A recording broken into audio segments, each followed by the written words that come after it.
All right, so are you ready to like dive into some really fascinating stuff with Joe Dispenza? Oh, yeah. Always ready for Dispenza. Yeah, me too. Yeah.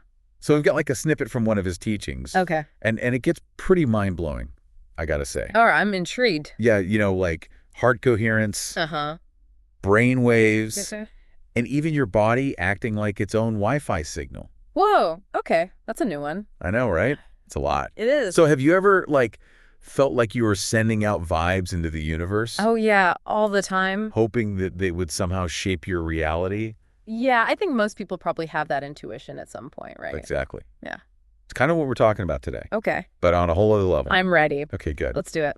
So Joe Dispenza, I mean, Yeah. he really pushes the boundaries of what we traditionally think of as possible. He does. He's really out there. Yeah, in a good way, though, And, right? oh, for sure, for sure. I mean, he blends neuroscience and quantum physics, Right. spirituality. It's like this wild mix that makes you rethink like everything you thought you knew about the mind. Yeah, and its potential, right? Yeah, totally. So one of the first things that really struck me was his talk about Yeah. an attention span pandemic. Okay, interesting. You know how we're constantly bombarded with information, Oh, yeah. notifications, and like these quick hits of It entertainment. never ends right. I know, it's crazy. And Dispenza argues that this is actually rewiring our brains, Wow. making us crave those dopamine and adrenaline rushes just to stay engaged. That's scary. It is kind of scary, isn't it? Yeah. Yeah. And it's such a good point because what does that mean for us? Exactly. You know, are we losing our ability to like focus deeply, Right. to pay attention for, a long period of time? Yeah. What does this do to our ability to learn new things? Yeah, to be creative. To connect with other people Yeah. on a deeper level? The big question. It- It's almost like we're trading in our ability to savor a complex meal Okay. for the quick sugar rush of like a candy bar. Yeah, I like that analogy. Yeah. But the good news is Dispenza doesn't just point out the problem. Oh, good. He offers potential solutions. Okay, that's what I want to hear. So one of the key concepts he emphasizes is heart coherence.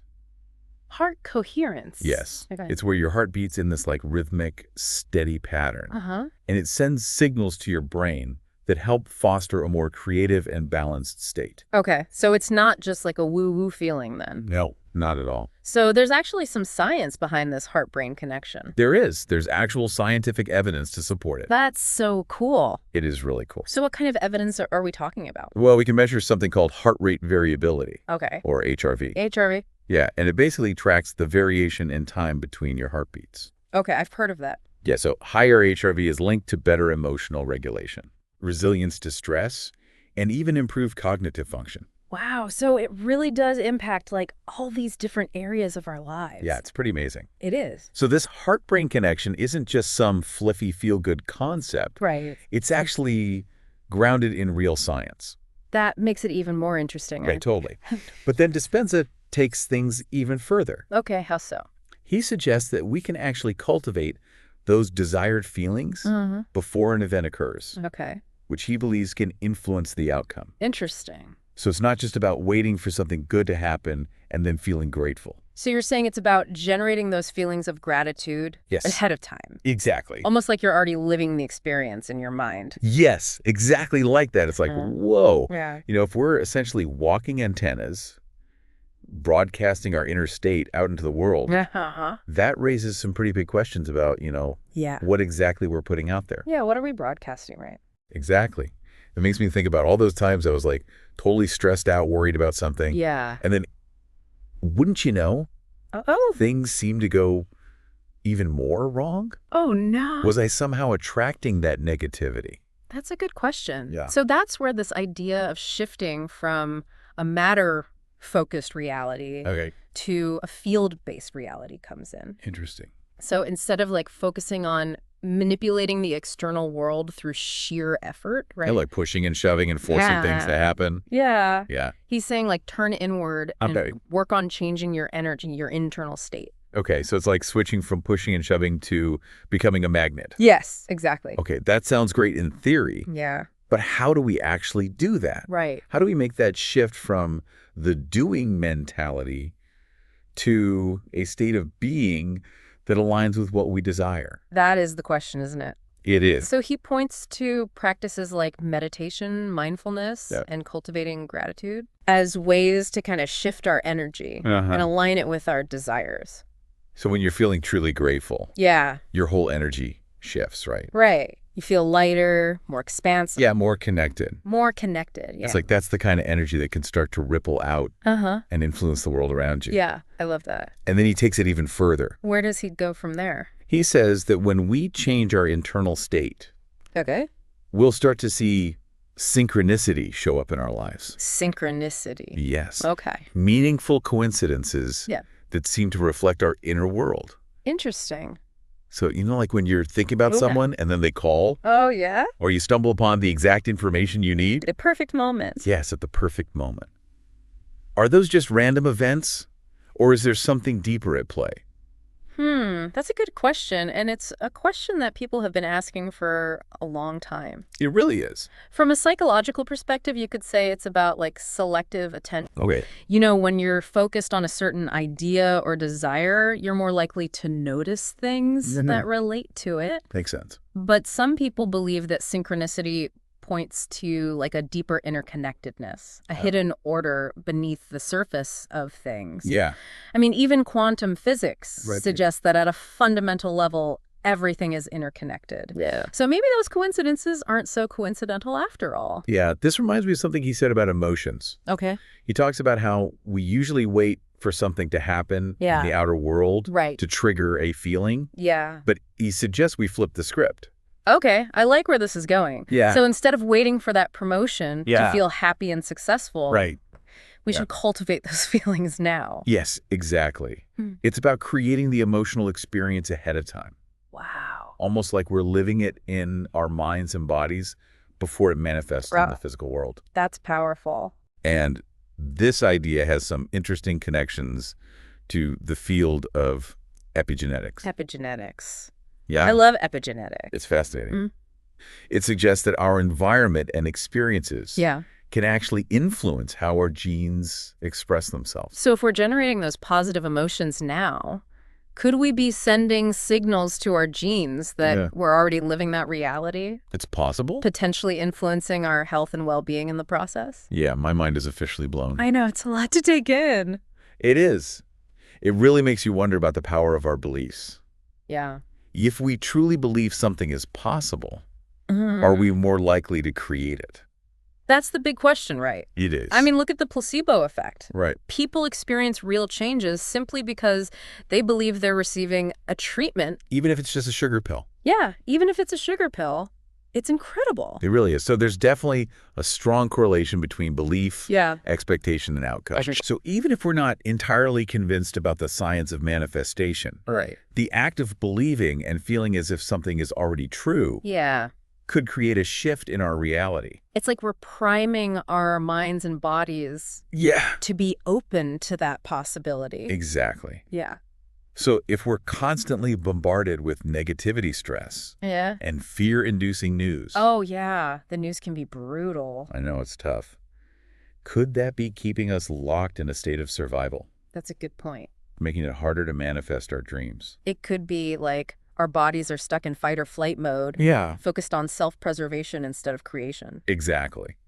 And he talks about this too. Okay. He says chronic stress keeps us trapped in that survival state, Right. which isn't exactly the ideal breeding ground for creativity and abundance. No, not at all. Yeah. He emphasizes the importance of slowing down our breathing, Okay. which can help calm the nervous system and Yeah. shift us out of that fight or flight response. Yeah. He also talks about like the amazing things that happen when we focus our attention on our hearts. Our hearts. Yeah. He describes how a heart beating rhythmically can send a wave of energy to the brain, Okay. helping it enter a more relaxed and creative state. Interesting. He even compares it to hitting a drum. Oh, wow. The more coherent the beat, the stronger the signal, Right. and the more information it can carry. I like that analogy a lot. That's a good one. Yeah. So, when we're in that state of coherence, yes. we're more likely to experience those spontaneous love attacks. Yes, exactly.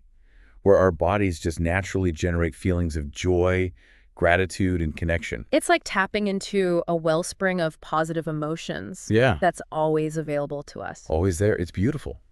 And when we feel those elevated emotions, Uh-huh. it activates the prosocial networks in our brains, Interesting. making us more open to connection, collaboration, and generosity. So it's like a beautiful cycle. It is. The more we cultivate these positive emotions, Yeah. the more we attract experiences that reflect them. Exactly. Which further strengthens those neural pathways in our brains. It all works together. Yeah, instead of feeling like we have to force or control our reality, Right. we can learn to work with our energy to Yeah. attract what we want. It's almost like becoming a magnet for our dreams. Yes, I love that. And this circles back to that idea of shifting from a matter-based to a field-based reality. Instead of trying to manipulate the physical world to get what we want, Yeah. we're changing our internal state to align with our desires. Exactly.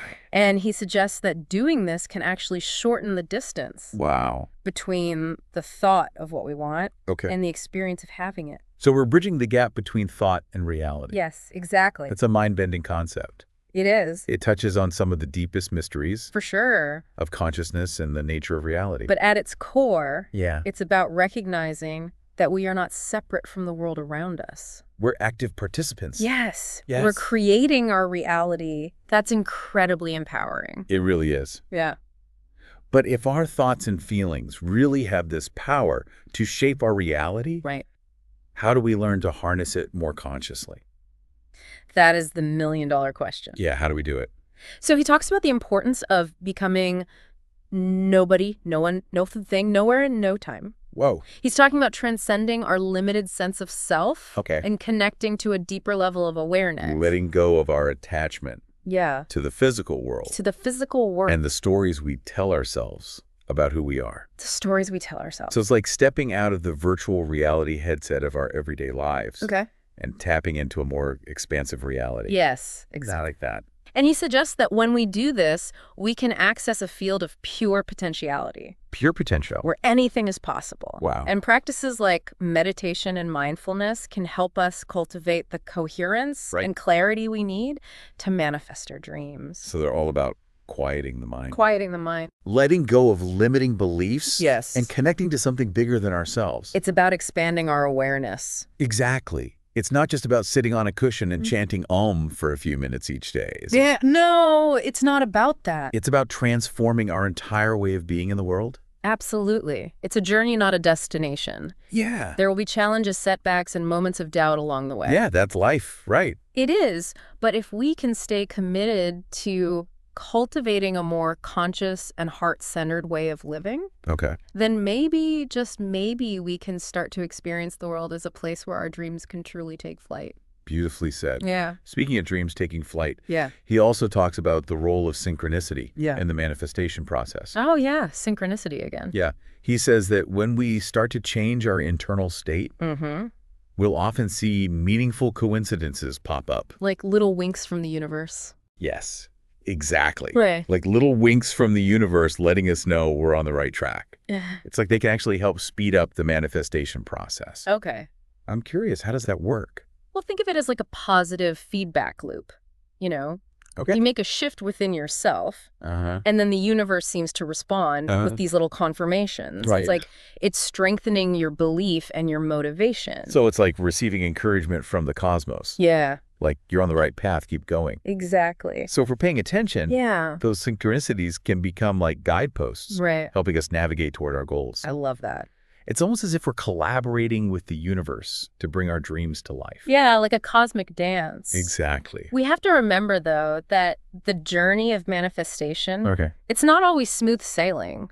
Right. There will be times when things don't seem to be working, Yeah, for sure. when our dreams feel really distant, Uh-huh. and that doubt creeps in. Yeah. So what do we do in those moments? That's a great question. I was going to ask you that. Yeah. When you're feeling discouraged, Yeah. is it okay to just like wallow in those feelings? Hmm. Or should we try to force ourselves to be positive, Yeah. even when it feels inauthentic? He actually addresses this directly. Okay, good. He says it's important to acknowledge those feelings, you know? Okay. Frustration, disappointment, even fear, Right. trying to suppress them or pretend they don't exist, Uh-huh. that can actually backfire. Okay. So instead, he suggests we practice being present with whatever is arising Okay. without judgment. So it's like recognizing those feelings, Yeah. but not getting swept away by them. Right. Almost like observing them from a distance. Exactly. With a sense of curiosity rather than resistance. Because in the present moment, anything is possible. Yeah. It's like hitting the reset button. Okay. Coming back to that state of pure potentiality. Right. Where we can choose to create something new. It's a reminder that even when things feel really challenging, yeah, we always have the power to choose our response. We always have a choice. We can choose to spiral into negativity. Yeah. Or we can choose to come back to the present moment. Come back to the now. To that place of openness and possibility. That's powerful. It's like taking a deep breath and saying, okay, universe. Yeah. I'm still here. I'm still open to miracles. Sometimes that act of surrender, of releasing our tight grip on how things should be, is precisely what allows the magic to unfold. I love that. It's like that saying, leap in the net will appear. Yes, exactly. Take that leap of faith, even when we can't see the outcome, Yeah. is often what creates the net. It's about trusting the process. So even when we're feeling lost or uncertain, Yeah. we can choose to trust that we're being guided and supported. Right. To trust that there's an intelligence at work that's bigger than our limited understanding. Trust is key. It is. Yeah. Brings us back to his overall message. Yeah. You know, he's essentially challenging us to rethink our entire approach to goal setting and achievement. I like that. Most of us operate from a very linear, three-dimensional perspective. Right. We're stuck in that old way of thinking. We think if I work hard enough, I'll achieve this goal, and then I'll be happy and fulfilled. The classic work hard, get the reward, then you can relax and enjoy life mentality. Exactly. It's here. But he's saying we've got it backwards. You've got it all wrong. He's inviting us to consider that maybe it's not about striving and struggling to get somewhere, but rather about shifting our internal state to align with the reality we want to experience. Okay. He uses a powerful analogy. Okay, what is it? He contrasts the idea of matter trying to change matter, which requires a lot of effort and force, with the idea of changing the field. The underlying energy. The underlying energy which can then influence the expression of matter. It's like trying to push a giant boulder uphill versus shifting the gravitational field. Right. So the boulder rolls effortlessly toward you. I love that. That's a perfect analogy. It is. And this ties in beautifully with his concept of the heart's magnetic field. Okay. If we can create a coherent heart, generating a strong and clear signal, it's like we're amplifying our magnetic pull. Right. Drawing our desires toward us. With greater ease and speed. Yes, exactly. This makes me think about all those times when I was laser focused on a goal. Pushing and striving and feeling incredibly stressed in the process. Oh, yeah. I've been there. Maybe that intensity of wanting was actually repelling what I desired. It's certainly possible when we're in a state of lack or desperation. We're emitting a very different frequency than when we're feeling abundant and aligned. So it's not about ignoring our goals or pretending we don't want things. It's about approaching them from a more heart-centered, energetic space. It's about aligning our energy with our desires. Exactly. And this brings us full circle back to his point about feeling the emotions of our desired reality before it manifests. So if we can cultivate those feelings of joy, gratitude, love, abundance, now we're not only creating a more pleasant internal experience, but potentially influencing the unfolding of our future. I love it. It's like we're painting the canvas of our reality with the colors of our dreams. Beautiful. And as we've been exploring, even if some of these ideas might seem out there, a bit unconventional, there's a growing body of research that suggests our thoughts, feelings, and beliefs can have a tangible impact on the physical world. That's amazing. Quantum physics is showing us that the observer plays a role in shaping reality. So we're not just powerless puppets at the mercy of external circumstances. Not at all. We have the power to choose our thoughts, to cultivate our emotions, and to create a reality that aligns with our deepest desires. That's incredibly empowering. It really is. But with great power comes great responsibility. Right. So if we're constantly broadcasting our thoughts and feelings out into the world, it becomes even more important to be mindful of what we're putting out there. Couldn't agree more. So before we wrap up, are there any practical takeaways our listeners can experiment with? Absolutely. To start applying these principles in their own lives? He offers a whole toolbox of techniques. Okay. But here are a few to get you started. Okay, great. First, try incorporating a daily meditation practice. Oh. Even if it's just for a few minutes. Makes sense. Focusing on your breath, quieting the mind, and connecting to that inner stillness can make a huge difference. Okay. Second, find ways to cultivate gratitude throughout your day. Okay. Appreciate the little things. Yeah, the simple pleasures, the beauty around you. It shifts your energy and opens you up to receiving more good. And finally, try using visualization techniques to create a clear picture of your desired reality. Feeling the emotions as if it's already happening? Exactly. Remember, energy flows where attention goes. Yes. So the more you focus on what you want, right, the more you magnetize it toward you. Those are great tips. And I think the key is to make these practices a part of your daily life, to weave them into the fabric of your being. Rather than seeing them as just another item on your to-do list. It's about shifting from a mindset of trying to manifest to simply being the person who already has what you desire. Embodying that energy, that frequency, and letting it radiate out into the world. This has been an incredible deep dive. It has. And I feel like I've gained a whole new perspective on what's possible. I'm so glad to hear that. I'm definitely going to be paying more attention to those synchronicities from now on. As we conclude this exploration, I'd like to leave our listeners with one final question to ponder. Okay, hit me. If our reality truly is a reflection of our internal state, what are you choosing to create? What thoughts, feelings, and beliefs are you broadcasting into the world? That's deep. And what kind of synchronicities are you inviting into your life? That's a powerful question for all of us to consider. It is. And remember, even if you're feeling skeptical about some of these ideas, that's okay. Totally. Curiosity and open-mindedness are the keys to unlocking new possibilities. I love that. We encourage you to keep exploring, keep experimenting, and keep diving deep into the mysteries of the mind. Yes. And its potential to shape our reality. I couldn't have said it better myself. We'd love to hear your thoughts and experiences. Yeah. Share them with us on social media. We're always listening. Until next time. Keep diving.